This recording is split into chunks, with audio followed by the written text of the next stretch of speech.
Hi, my name is Keith Mazza. Most of you know me as Sifu Keith. Welcome to our channel.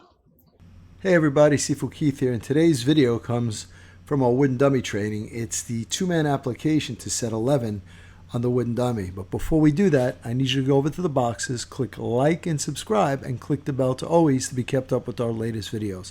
Once again, thank you for your continued support, and have a great day. Look at the application to set 11. It's triple round punch. So I'm lining up here parallel. He throws the round. Now look, I'm half sidestepping to it because I want to catch this open.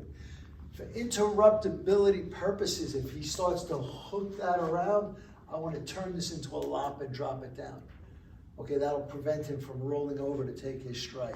So we're dealing with a wide round punch here. So I'm half step to it. View, and view. Chun, I'm chunning against my arm at his wrist for leverage. Moving outside, lop side palm, and then pak palm. You can continue here, it's not likely. So if he throws a round punch from here, you can just use one view, chun, lop, pak palm, another round punch, and use this to close, hyun, pak, and palm. Reality, you stand there for 3 round punches, and 3 round punches is not very likely. So let's demonstrate it again, but let's look at it from the right side.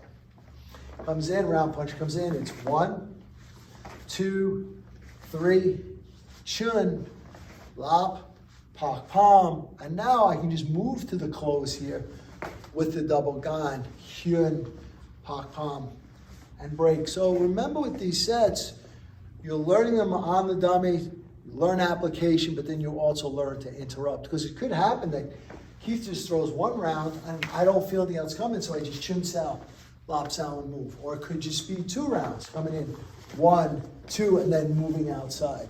So you have to learn interruptibility on these sets. And don't forget to hit the like, subscribe, and share buttons. And when you hit the subscribe button, please hit the bell notification to all so we can let you know as soon as we put out a new video. And we want you to know that we're here for you. So leave your comments below. We're going to get back to each and every one of you to make sure your questions get answered. And once again, thank you. We look forward to being your all things Wing Chun and more for many years to come.